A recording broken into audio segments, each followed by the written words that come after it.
Para los que es la primera vez que están con nosotros, hemos estado estudiando una serie de las parábolas del Señor Jesús enseñadas en los Evangelios.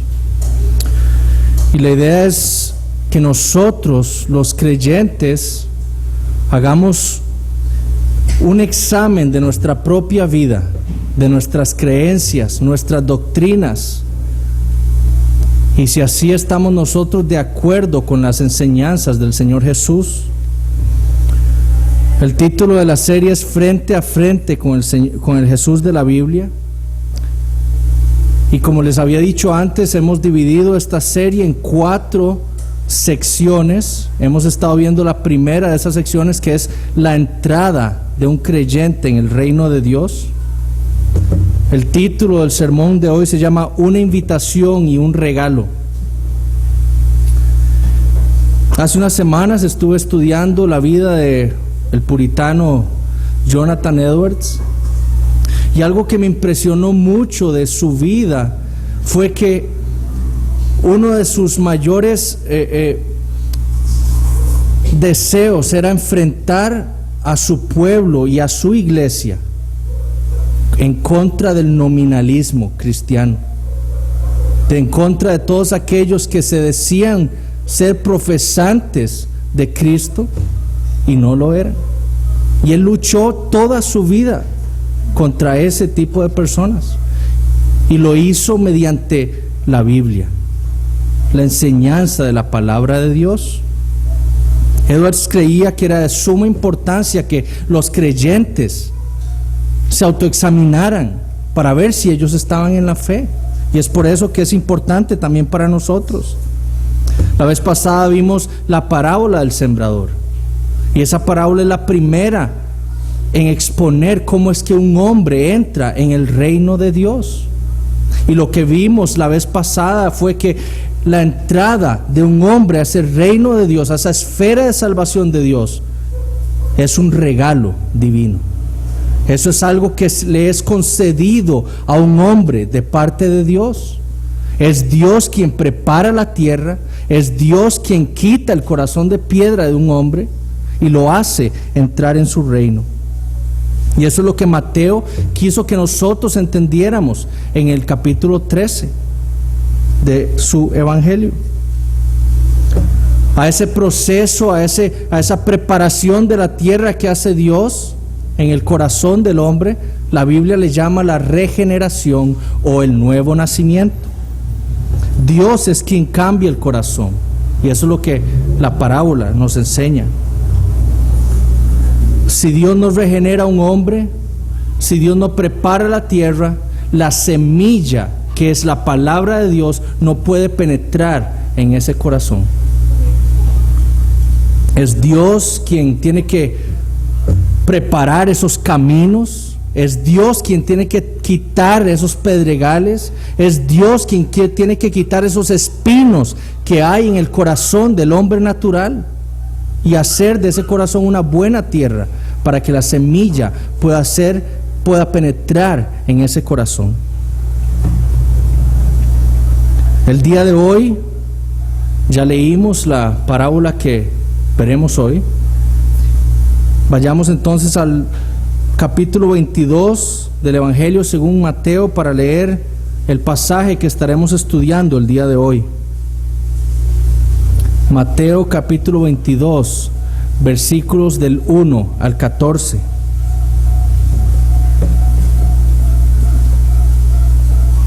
Esta es la palabra de Dios y dice: respondiendo Jesús les volvió a hablar en parábolas diciendo: el reino de los cielos es semejante a un rey que hizo fiesta de bodas a su hijo y envió a sus siervos a llamar a los convidados a las bodas, mas estos no quisieron venir.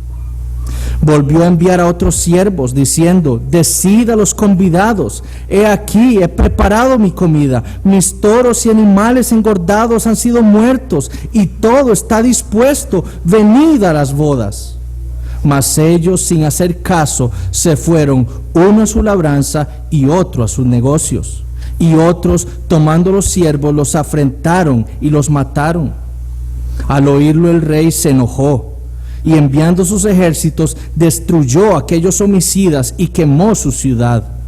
Entonces dijo a sus siervos: las bodas a la verdad están preparadas, mas los que fueron convidados no eran dignos. Id pues a las salidas de los caminos y llamad a las bodas a cuantos halléis. Y saliendo los siervos por los caminos juntaron a todos los que hallaron, juntamente malos y buenos, y las bodas fueron llenas de convidados. Y entró el rey para ver a los convidados y vio allí a un hombre que no estaba vestido de boda. Y le dijo: amigo, ¿cómo entraste aquí sin estar vestido de boda? Mas él enmudeció. Entonces el rey dijo a los que servían: atadle de pies y manos y echadle en las tinieblas de afuera. Allí será el lloro y el crujir de dientes, porque muchos son llamados y pocos escogidos. Oremos, hermanos. Padre Santo, Dios Todopoderoso, venimos aquí en tu presencia, Señor, en este día, para rogarte, Señor, ayuda, guía, que tú, Señor, por medio de tu Espíritu Santo, guíes mis palabras, para que tu palabra, Señor, como ha sido leída, Señor, penetre en nuestros corazones, que cambie lo que tenemos que cambiar, y que sirva, Señor, para que nosotros, tu pueblo, Señor, veamos las maravillas de tus promesas, Señor, y te alabemos y te glorifiquemos aún más.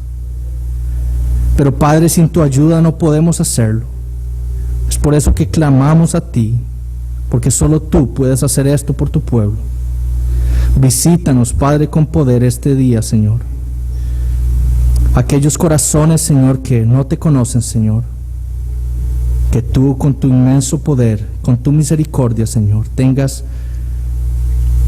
según tu sabiduría, el propósito de cambiarlos, Señor, y hacerlos, Señor, entrar en tu reino precioso, Señor, a este banquete que tú has preparado, Señor. En el nombre de Cristo Jesús. Amén. Entonces veamos primero una exégesis o una interpretación de esta parábola para tener una idea más clara a la hora de hacer las aplicaciones que tengamos que hacer. Entonces veamos en el versículo 1, dice: respondiendo Jesús les volvió a hablar en parábolas. Esta parábola en Mateo 22 es la tercera parábola que encontramos entre los capítulos 21 y 22 que Jesús les da a los fariseos. Esta es la tercera parábola de juicio en contra de los fariseos. En Mateo 21:45 dice: y oyendo sus parábolas, los principales sacerdotes y los fariseos entendieron que hablaba de ellos. Entonces los fariseos estaban entendiendo que Jesús estaba dando algunas enseñanzas por medio de parábolas en contra de ellos. Y esta parábola en Mateo 22 es la tercera de esas parábolas de juicio en contra de los fariseos. En el versículo 2 leemos: el reino de los cielos es semejante a un rey que hizo fiesta de bodas a su hijo. Recordemos que Jesús utiliza las parábolas como su principal medio para enseñar acerca del reino de Dios.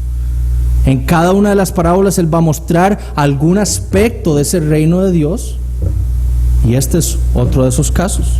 Entonces Jesús compara el reino de Dios con una fiesta de bodas. No es una simple fiesta, es una fiesta de bodas. Y no es una fiesta hecha por un mendigo, es una fiesta hecha por un rey. No es una fiesta hecha para un amigo o un conocido del rey, es una fiesta hecha para su hijo. Lógicamente, entonces era una fiesta especial, era un acto especial. Sabemos que en la antigüedad Esas fiestas de bodas duraban varios días e inclusive hasta semanas. Sabemos que los reyes ofrecían estos grandes banquetes en donde se mataban gran cantidad de animales, como lo vemos por ejemplo en Eclesiastés con el rey Salomón. Y los reyes hacían invitaciones principalmente a gente de algún estatus social. No eran todos los que invitaban, sino a gente especial en el pueblo. Eran a esas personas a las que se hacían las invitaciones. De nuevo, noten que Jesús compara el reino con una fiesta. No es un postre, no es un ayuno, sino que es un lugar en donde hay satisfacción plena para el cuerpo. Hay saciedad. Y comparándolo con el reino de Dios, Jesús nos está diciendo que el reino de Dios es un lugar de satisfacción plena, de saciedad espiritual. Y esto es lo que justamente ofrece el Evangelio de Dios a los creyentes. Para muchos, especialmente cuando somos jóvenes, vemos al reino de Dios como un ayuno. No puedo hacer esto, no puedo ir a tal lugar, no puedo hablar de tal manera.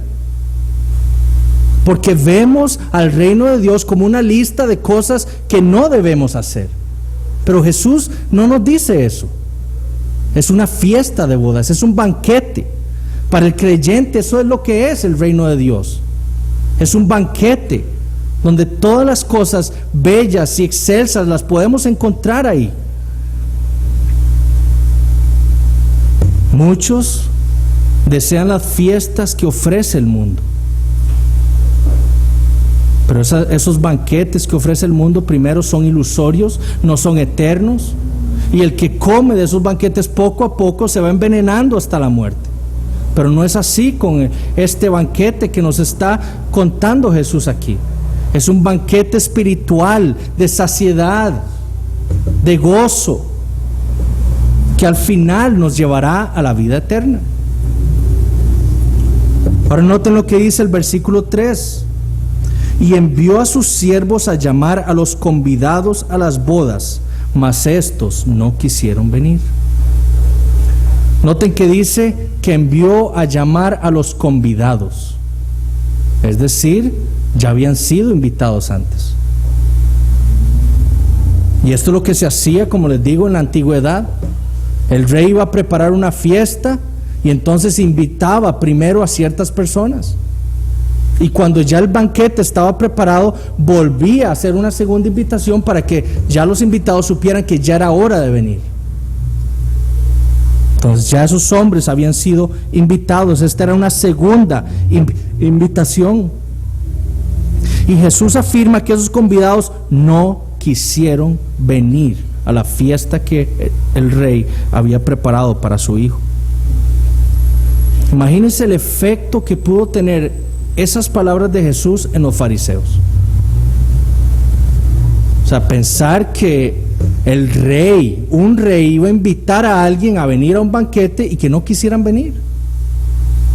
Bueno, Jesús, ese era el efecto que él quería que tuvieran sus palabras en los fariseos. Un efecto de horror, de incredulidad, para que los fariseos vieran lo irracional de lo que estaban haciendo estos invitados, rehusarse a ir a una fiesta que el rey estaba haciendo. Imaginemos nosotros, ¿qué diríamos si me llega a mí una carta de una invitación de la presidenta Laura Chinchilla para una fiesta que ella está haciendo para su hijo y que yo diga no voy a ir? O sea, la gente diría, pero usted está loco, es el presidente lo está invitando a usted. Bueno, ese es el efecto que Jesús quiere que tengan sus palabras en los fariseos, porque eso es lo que Él está criticando de ellos.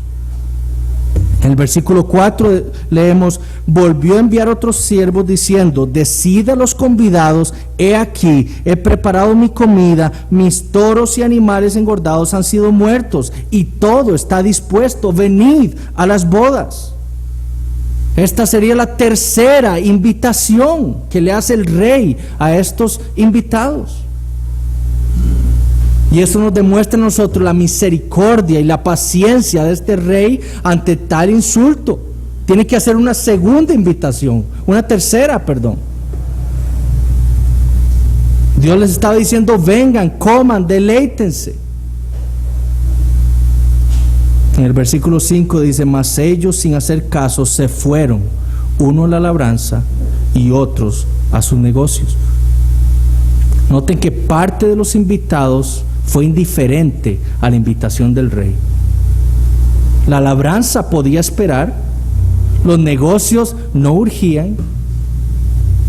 Ninguno puso una excusa válida para no asistir a la fiesta que el rey estaba preparando para su hijo.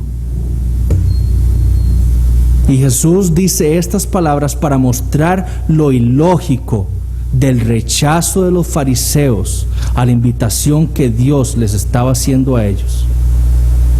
Es ilógico lo que el fariseo estaba haciendo, rechazando la invitación que Dios les estaba haciendo a ellos como parte de su pueblo para entrar en su reino. Era ilógico. Recordando la parábola del sembrador, podemos ver que estos son aquellos que cuando escuchan la palabra de Dios no la atienden, porque el afán de este siglo y el engaño de las riquezas ahogan la palabra y la hacen infructuosa. Son los mismos. Ellos escuchan la invitación del rey, escuchan la palabra de Dios, pero ellos prefieren seguir en sus asuntos, en los afanes del mundo. Pero en el versículo 6 escuchamos lo que hicieron otros de los invitados. Y otros, tomando los siervos, los afrentaron y los mataron. El otro grupo de invitados, en lugar de ser indiferentes a la palabra, a la invitación del rey, fueron hostiles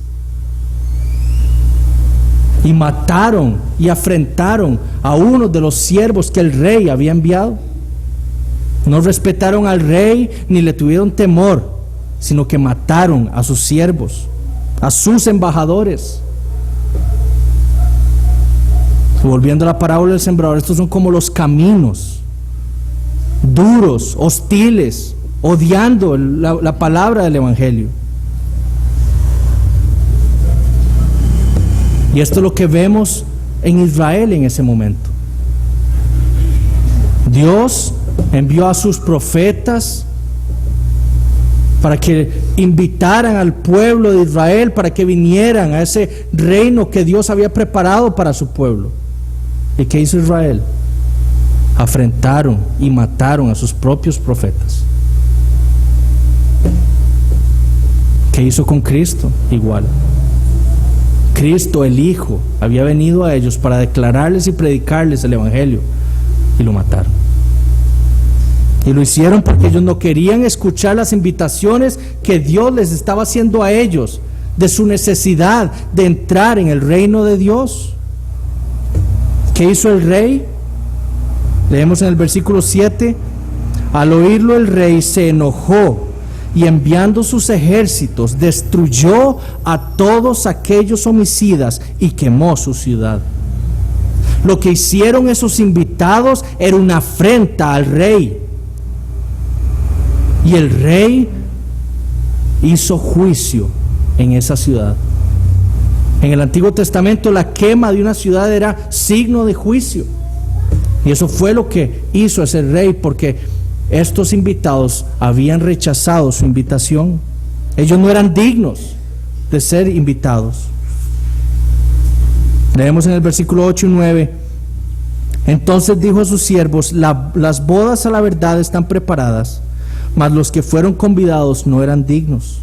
Id pues a las salidas de los caminos y llamad a las bodas a cuantos halléis. Ya que esos invitados habían rechazado esa invitación que el rey les había hecho, Jesús dice que el rey le dijo a sus siervos que fueran a las salidas de los caminos e invitaran a todos cuantos hallaran.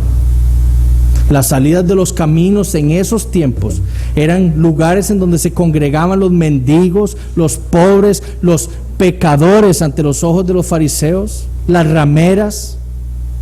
Y ahí fue donde el rey le indicó a sus siervos que tenían que ir a buscar a los convidados.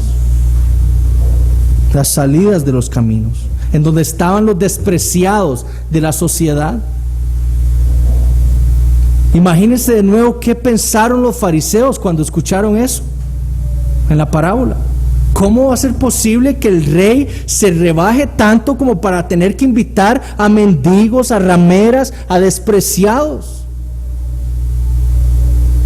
Los dignos son nosotros los judíos. Para la mente farisaica esto era chocante verdaderamente. Y de nuevo, esa es el ingenio de Jesús para enseñar. Porque Él quería enfrentar a los fariseos, a lo que ellos estaban haciendo, y enfrentarlos con la realidad del plan de Dios en la salvación de su pueblo. Romanos 11:15 dice que la exclusión de Israel es la reconciliación del mundo. Eso fue lo que hizo Dios. El rechazo de Israel sirvió, nos dice Pablo en Romanos 11, para que los gentiles fueran incluidos, injertados a la vid. En el versículo 10 leemos: y saliendo los siervos por los caminos, juntaron a todos los que hallaron, juntamente malos y buenos, y las bodas fueron llenas de convidados.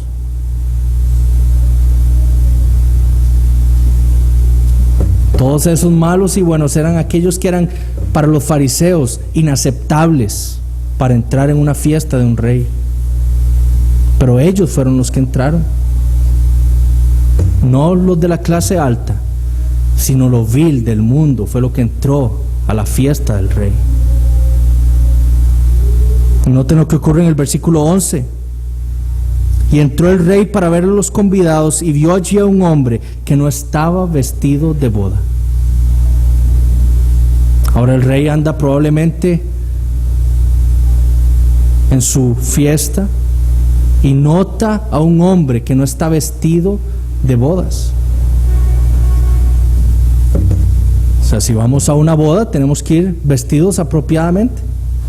Este hombre no tenía las ropas adecuadas. Ahora sabemos que estos convidados que estaban disfrutando de la fiesta eran mendigos, eran pobres probablemente. Ellos quizá no tenían ni siquiera la ropa para poder asistir a un tipo de fiesta como este. Además, la invitación fue algo pronto.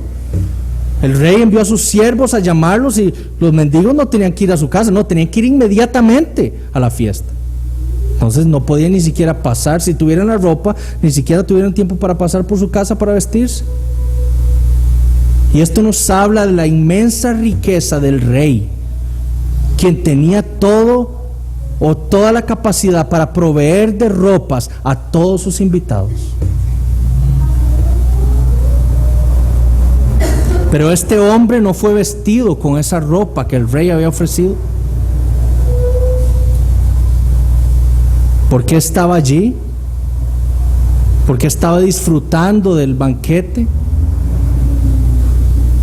¿Por qué seguía él con sus ropas inmundas? Realmente no lo sabemos porque Jesús no nos lo dice allí.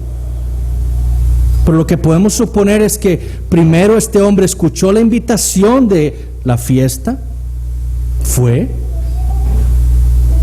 y rechazó ponerse el vestido que el rey estaba ofreciendo a sus convidados. También podemos suponer que el rey estaba dándole ropas a cada uno de los invitados y quizás a él no le dio ropas.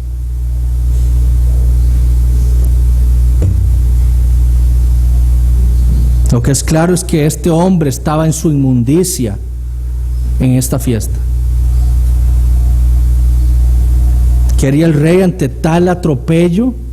El rey había establecido condiciones: si es una boda tienen que estar vestidos apropiadamente, yo proveeré estas ropas, y este hombre no andaba vestido así.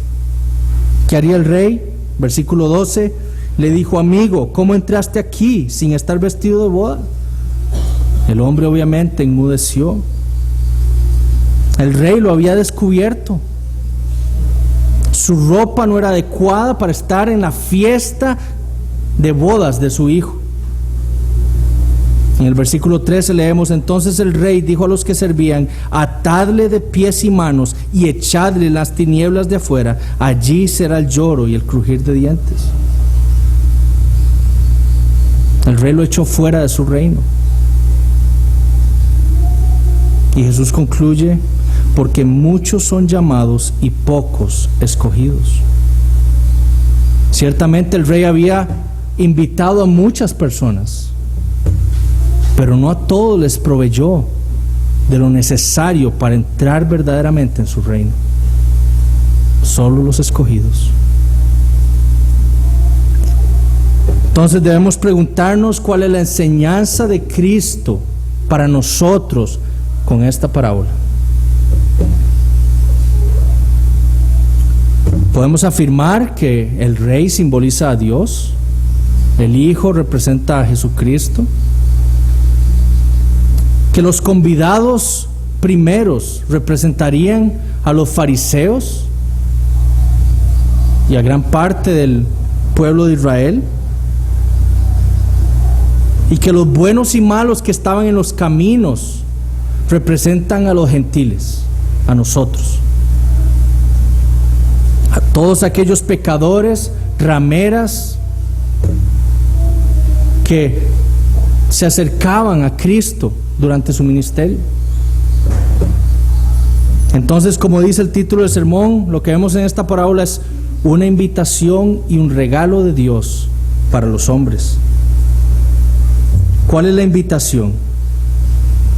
Ya hemos dicho que el reino de Dios se refiere en las parábolas y en la mayor parte de los evangelios a la esfera de salvación de Dios en la tierra, que ese reino fue manifestado e inaugurado cuando Cristo se encarnó y anduvo por la tierra.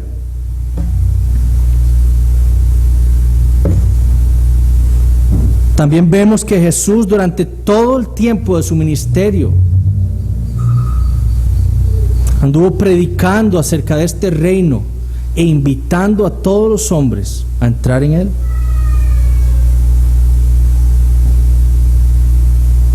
La invitación de Dios viene a los hombres con el Evangelio.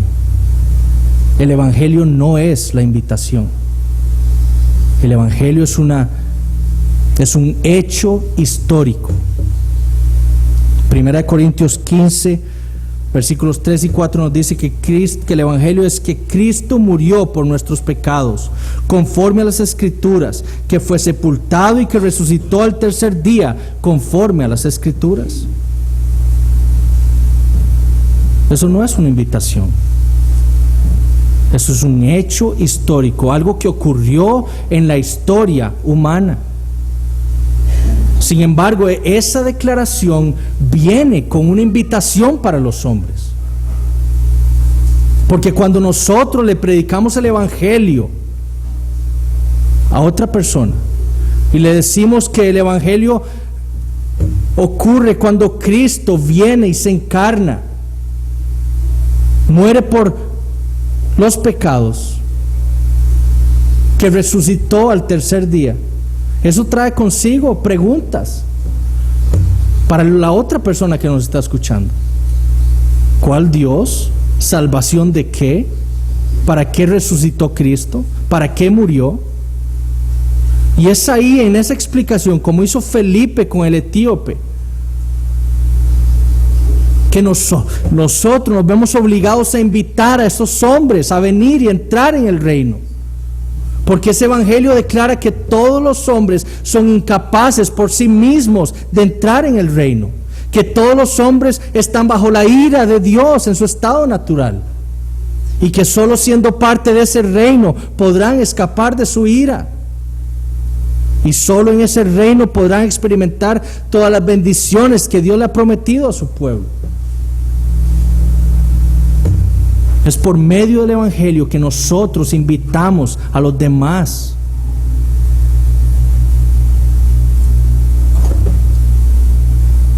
Pero en la dureza del corazón de los hombres, su odio y su rebeldía contra Dios, muchos no quieren entrar.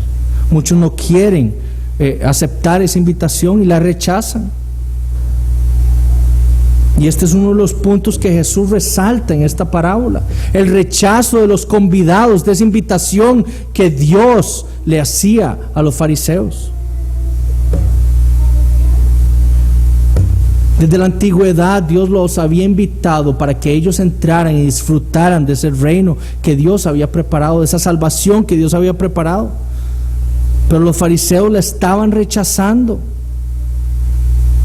Inclusive viendo a Jesús, el poder que tenía, toda su vida demostraba que Él era el Hijo de Dios. Y ante tal evidencia ellos seguían rechazando el mensaje de Cristo. Los padres y los ancestros de los fariseos habían matado a los profetas de Dios porque ellos rechazaban esas invitaciones.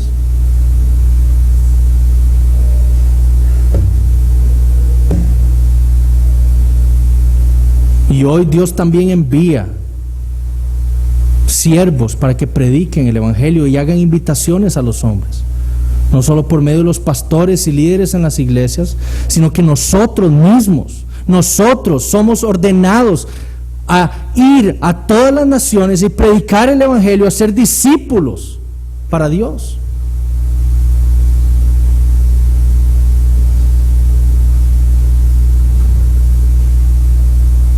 Preguntémonos lo siguiente, como una aplicación extra: ¿cómo respondieron los siervos del rey cuando él le dio la orden de ir a buscar a los convidados? ¿Dijeron ellos sí, más tarde vamos? No, ellos fueron inmediatamente. Ahora estamos haciendo lo mismo nosotros. Estamos yendo nosotros a donde nuestros vecinos, a donde nuestros familiares, a donde nuestros compañeros de trabajo, a predicarles el Evangelio e invitarlos a que entren en este reino de Dios. ¿O nos estamos comportando como los fariseos, que no querían que nadie más entrara, pensando ellos que ellos ya estaban ahí? Nuestra misión es querer y desear que más gente entre en ese reino, porque ese reino no es nuestro. Ese reino es de Dios y es Él quien dice quién entra y quién no. Nuestra misión es predicar e invitar a los hombres a venir. Los que rechacen esa invitación, les espera el infierno. Ese es el castigo para los rebeldes, para los que afrenten a Dios con el rechazo de su invitación. Los que la acepten gozarán la eternidad en una fiesta de bodas con el Hijo de Dios.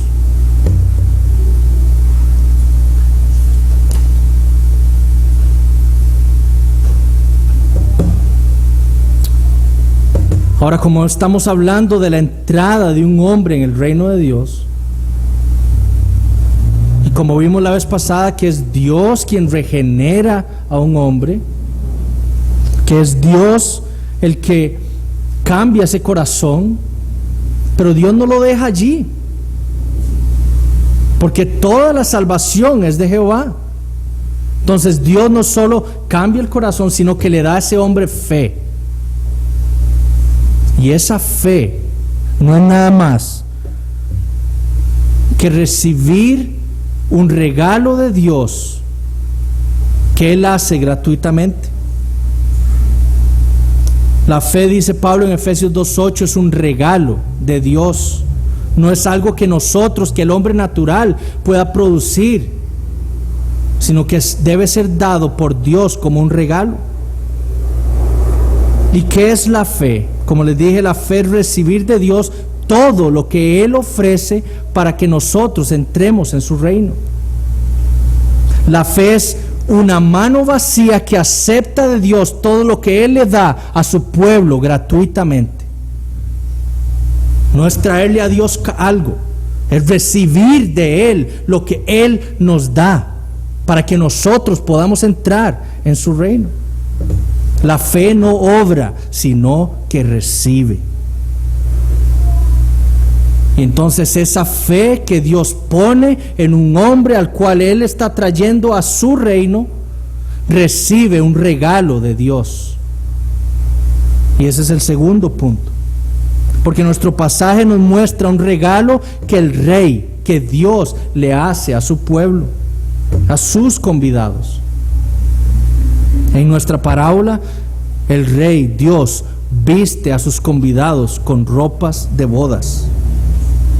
Estos mendigos, estos pobres, estos criminales, estas rameras, no podían entrar en la fiesta que el rey había preparado en su inmundicia. Ellos tenían que aceptar la ropa que el rey les estaba dando para poder participar del banquete que él había preparado.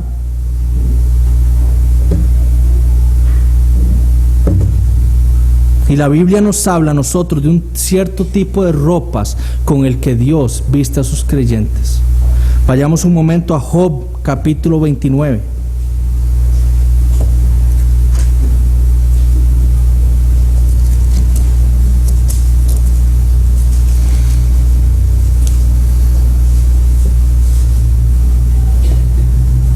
Versículo 14.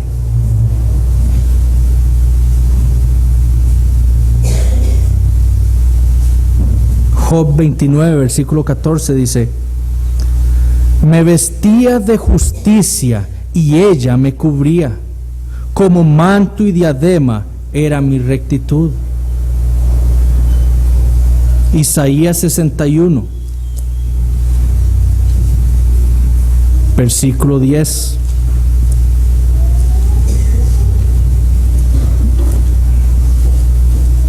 Isaías 61, versículo 10.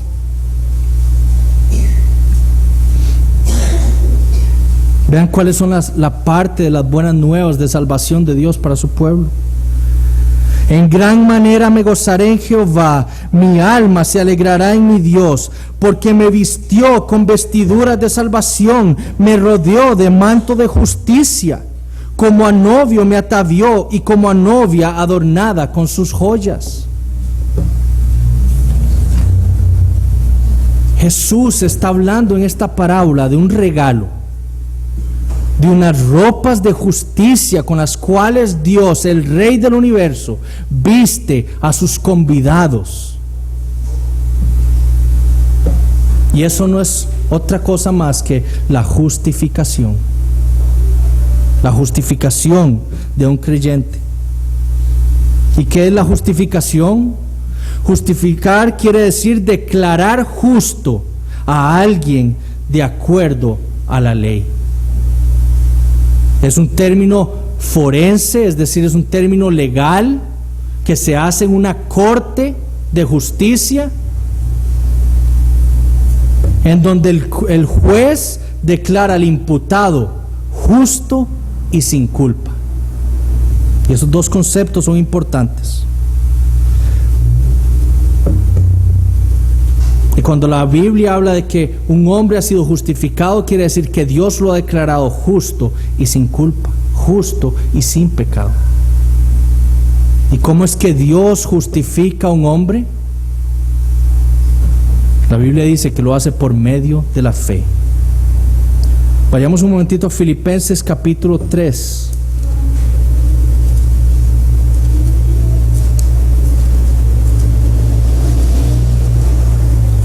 Filipenses capítulo 3, versículos 8 y 9. Dice Pablo: y ciertamente aún estimo todas las cosas como pérdida, por la excelencia del conocimiento de Cristo Jesús, mi Señor. Por amor a Él lo he perdido todo y lo tengo por basura, para ganar a Cristo y ser hallado en Él, no teniendo mi propia justicia, que se basa en la ley, sino la que se adquiere por la fe en Cristo, la justicia que procede de Dios y se basa en la fe.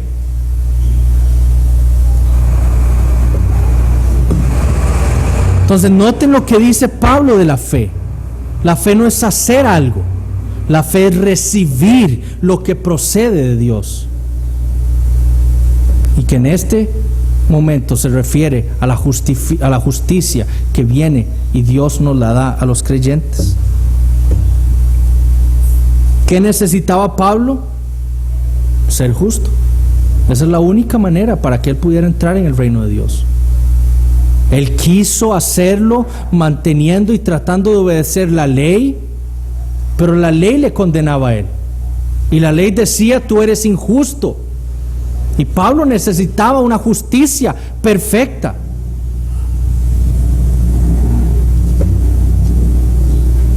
Por fe, Pablo debía recibir una justicia ajena a él.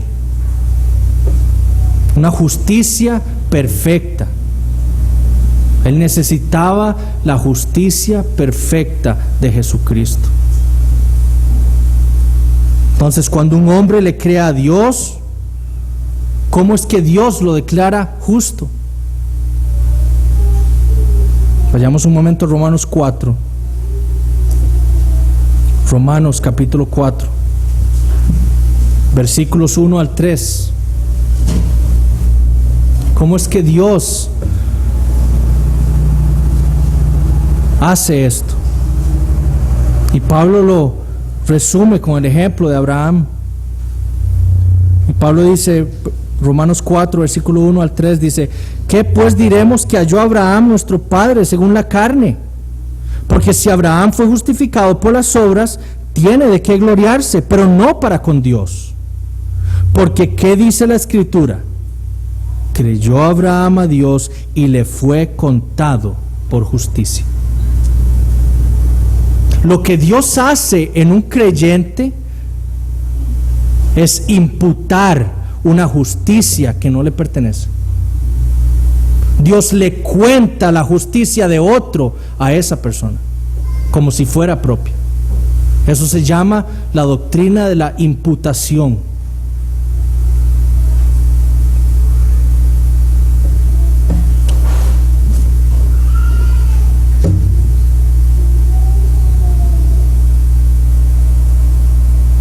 Por un lado, Dios perdona los pecados del criminal, pero por otro lado lo declara justo. Note que no estoy diciendo que lo declara inocente, porque quitar la culpa dejaría sin méritos a esa persona. Si Dios quitara mi culpa, me dejaría sin méritos aún para poder entrar en el reino de Dios.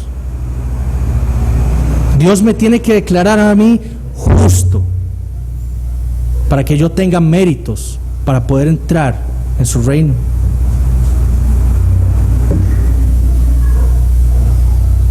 Dios debe declararme a mí justo, perfecto, inmaculado, sin mancha. Esa es la única manera de que un hombre pueda entrar en su presencia.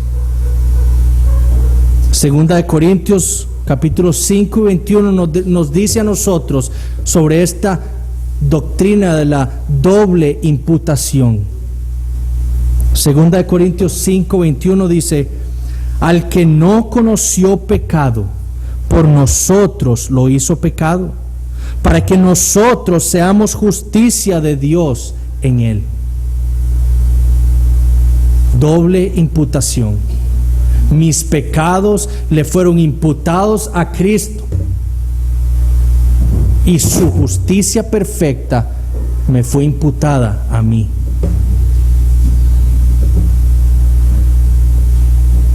Este es el mayor regalo que nosotros podemos tener.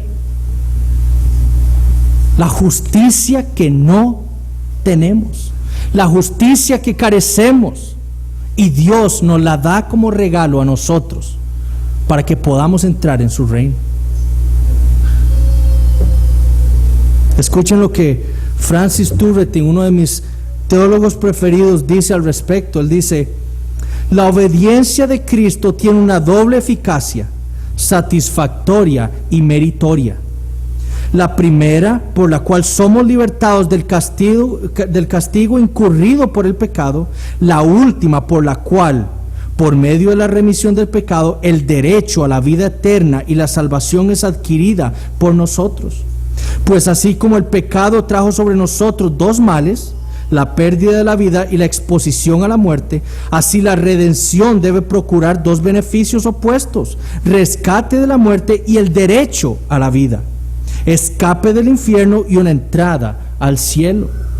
Y más adelante él continúa diciendo: por lo tanto, cuando decimos que la justicia de Cristo nos es imputada por justicia y que somos justos delante de Dios por medio de la justicia imputada y no por medio de alguna justicia inherente a nosotros, queremos decir que nada más que la obediencia de Cristo hecha a nuestro nombre, a Dios el Padre, es dada a nosotros por Dios. Esto es para que sea contada como verdaderamente nuestra, y que es la sola y única justicia por la cual y por su mérito que somos absueltos de la culpabilidad de nuestros pecados y podemos obtener un derecho a la vida. Es decir, nosotros somos justificados por lo que Cristo hizo en nombre nuestro, no por lo que nosotros hagamos. Es por lo que Cristo hizo a nombre de su pueblo. Eso es lo único que nos puede salvar a nosotros. Lutero decía que la doctrina de la justificación era lo que hacía que la iglesia se mantuviera o cayera. Fue una doctrina que casi volvió loco a Lutero. Él decía que él odiaba a Dios. ¿Cómo es posible que un hombre injusto pudiera pararse delante del Dios justo? Lutero casi se volvió loco, hasta que leyó en Romanos 1:17 que el justo por la fe vivirá, y comprendió lo que eso significaba, y eso le trajo paz a su alma, y pudo alabar y glorificar a Dios por la justicia que Él le había entregado a él por medio de la fe. Una justicia que no era suya propia, sino una justicia ajena a Él, la justicia de Jesucristo. Ahora, ¿qué no es la justificación? Para la Iglesia Católica Romana, la justificación es la infusión de gracia de parte de Dios que hace a un hombre justo. Entonces, la base de la justificación en el credo romano no es lo que Cristo hizo, sino es lo que se hace dentro del hombre. Para Roma, Dios hace al pecador justo, lo transforma y lo hace justo. No lo declara como establecemos nosotros los reformados, sino que lo hace justo. Y Dios hace esto con base en lo que el hombre hace. Es decir, por ejemplo, Robert Sungenis, que es un apologista católico romano, él establece que lo que Roma dice es que el hombre que tiene fe y hace obras meritorias es justificado por Dios. Y es por eso que nosotros debemos denunciar a Roma como predicar un evangelio falso, y es por lo cual nosotros no podemos tener comunión con ellos. Porque la base de la justificación en la Iglesia Católica Romana es en lo que nosotros, el hombre, ha hecho, y no en lo que Cristo hizo hace 2000 años. Y noten lo que en el Concilio de Trento, en el siglo XVI, en la sesión sexta, en el canon 7, dice Roma, ellos dicen: sea anatema, maldito, todo aquel que diga que el pecador es justificado solo por fe, si eso significa que nada más me es requerido por medio de la cooperación en la adquisición de la gracia de justificación. Entonces Roma nos declara a nosotros, los que creemos lo que dice la Biblia, que la justificación se adquiere únicamente por la fe, que nosotros somos malditos. Porque ellos dicen que la justificación es por fe más obras. Obras meritorias que haga el hombre para que Dios lo justifique. Y lo que debemos preguntarnos es, ¿no está esto en contraposición con lo que vimos ahora en Romanos 4 o en Filipenses 3? O el mismo Romanos 1. La justificación es por la fe únicamente. No puede ser por nada que nosotros hagamos, sino por lo que Cristo Jesús, nuestro Salvador, hizo en nombre nuestro. Pero el rechazo de esta doctrina de la justificación por medio de la fe no solo se da dentro del mismo catolicismo, sino dentro del mismo protestantismo también lo vemos. Charles Finney,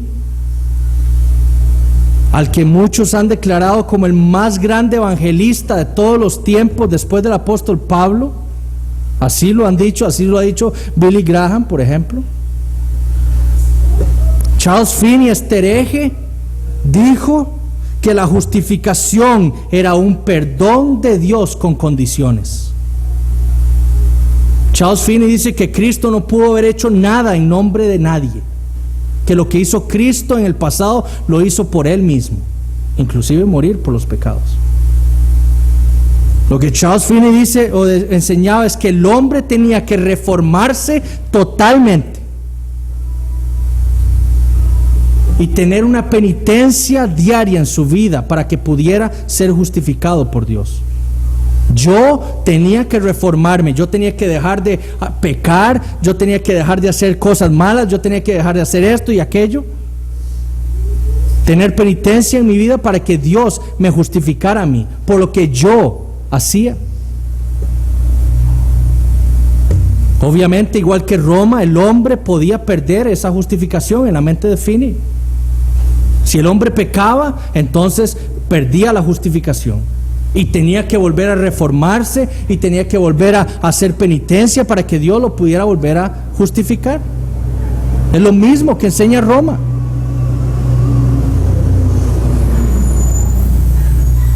Eso es fariseísmo.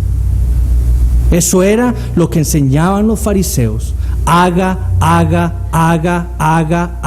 para que Dios lo justifique. Y eso fue la enseñanza que suscitó estas parábolas de juicio de Jesús contra los fariseos.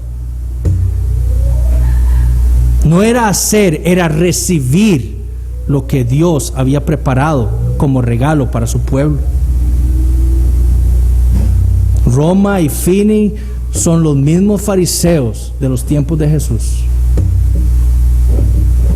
Ellos enseñan que el hombre es capaz de hacer cosas meritorias para que Dios lo justifique. Pero como reformados nosotros creemos la Biblia, que dice que el hombre únicamente puede ser justificado por medio de la fe, porque ninguno de nosotros podrá quitarse la culpa con las cosas que hagamos. Si yo tuviera la capacidad de no volver a pecar nunca más, todavía tengo 30 y pico de años atrás mío que me condenan, por los cuales Dios debe castigarme. Entonces no solo debo obtener perdón de pecados, sino debo obtener méritos para poder entrar en el reino de Dios. Y como yo no soy capaz de cumplir la ley de Dios a la perfección, no puedo obtener los méritos necesarios para entrar en su reino. Es por eso que necesito por fe una justicia que me es ajena. Y la única justicia que me es ajena y que es perfecta como para que yo pueda entrar en el reino de Dios es la justicia de Jesucristo. Y obviamente, a diferencia de lo que dice Roma y lo que decía Finney y lo que dice mucho del protestantismo ahora, la justificación no se puede perder.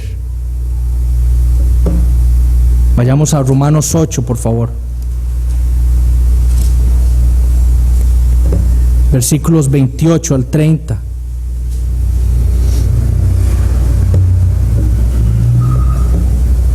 Romanos 8, versículos 28 al 30. Y sabemos que a los que aman a Dios, todas las cosas les ayudan a bien, esto es, a los que conforme a su propósito son llamados, porque a los que antes conoció también los predestinó, para que fuesen hechos conforme a la imagen de su Hijo, para que Él sea el primogénito entre muchos hermanos. Y a los que predestinó, escuchen esto, a estos también llamó, y a los que llamó, a estos también justificó, y a los que justificó, a estos también glorificó. Noten el flujo de acciones. Dios predestina, Dios llama, Dios justifica y Dios glorifica. ¿A quiénes? A los que llamó.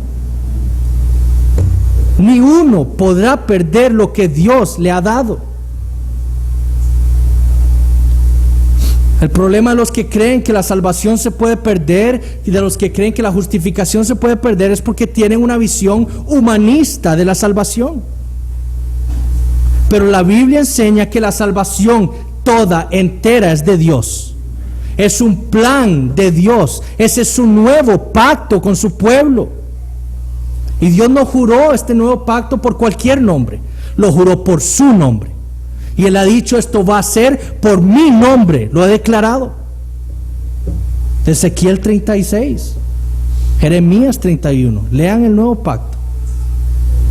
Dios los llama, recoge de todas las naciones a su pueblo, les cambia el corazón, escribe su ley en el nuevo corazón, les da su Espíritu Santo. Dios no nos deja solos, porque Él va a llevar esta salvación que Él ha iniciado hasta el final en cada uno de los miembros de su pueblo. Y la justificación es parte de esa salvación.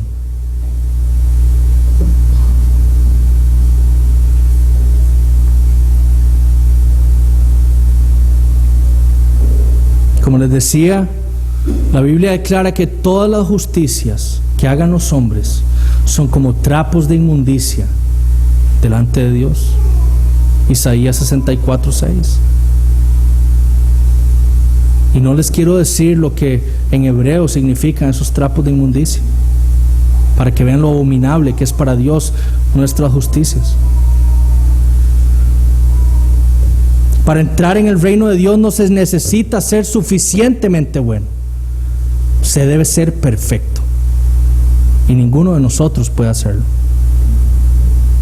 Es por eso que necesitamos la justicia de Jesucristo, que se adquiere por medio de la fe, nada más. Los que rechacen ese vestido, o los que crean que por sus propias vidas que su justicia es suficiente como para que Dios lo justifique, serán echados al infierno por la eternidad. Es Dios quien dice cómo se vive en su reino. No somos nosotros, es Él. Y Él ha dicho que para que entrar en su reino debemos estar vestidos con ciertas ropas de bodas.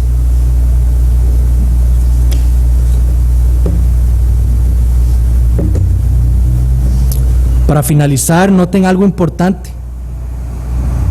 En la parábola no se nos dice nada de la novia. Nada. Se nos habla de una fiesta de bodas preparada por un rey para su hijo, pero no se nos dice nada de la novia.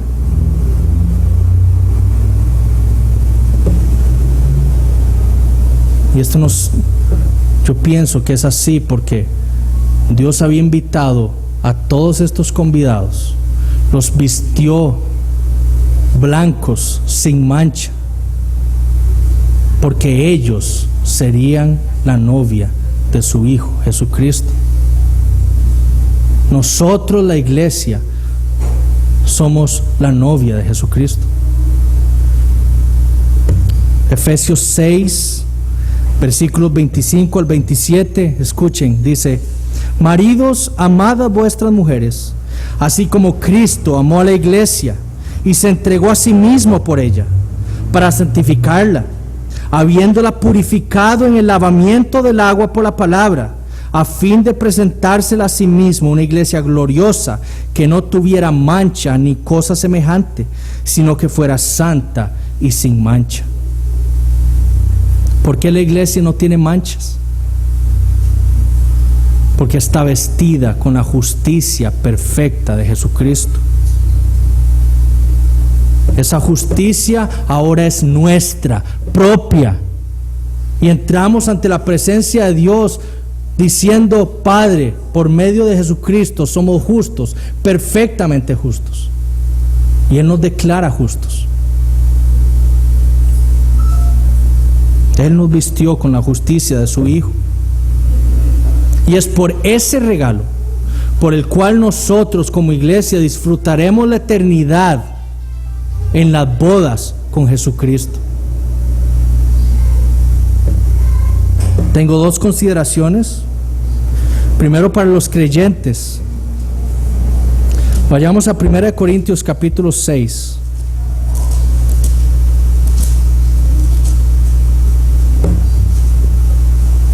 Primera de Corintios capítulo 6, versículos 9 al 11.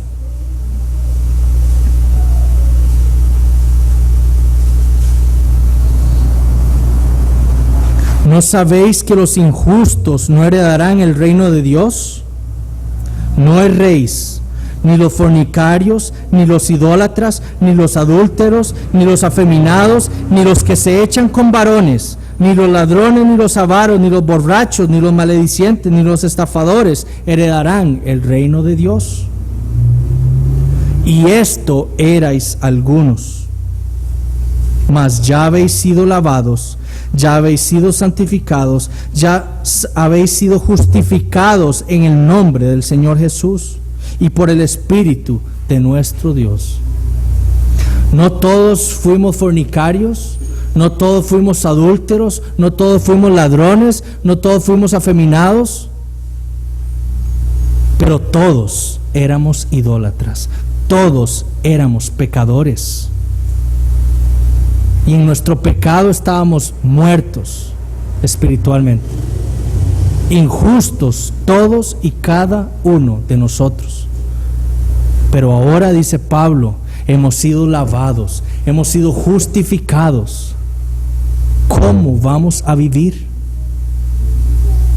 ¿Cómo vamos a vivir en este reino de Dios? ¿Vamos a seguir en nuestros pecados? No. Vamos a vivir como quienes han sido justificados por Cristo. Además, yo espero que conocer, disfrutar esta doctrina de la justificación nos haga a nosotros como creyentes adorar y glorificar a Dios por lo que Él ha hecho. Dios tuvo que enviar a su Hijo, el único que es Dios mismo y que pudo cumplir la voluntad de Dios perfectamente. Pero no lo hizo por Él, lo hizo a nombre nuestro, para que nosotros pudiéramos ser sin mancha delante de Dios. Pues que glorifiquemos a Cristo. Para los incrédulos, Mateo 5:20 dice que para poder entrar en el reino de los cielos debemos tener una justicia mejor que la de los fariseos. Y yo les puedo apostar aquí que nadie en este lugar puede ser externamente mejor que un fariseo. Nada de lo que usted haga podrá mejorar la justicia de los fariseos, esa justicia externa. Pero para entrar en el reino de Dios usted necesita nacer de nuevo. Usted necesita un nuevo corazón, porque usted necesita una justicia que no tiene. Usted puede intentar lo más que pueda hacer y portarse bien, cumplir la ley de Dios, pero nunca lo podrá hacer.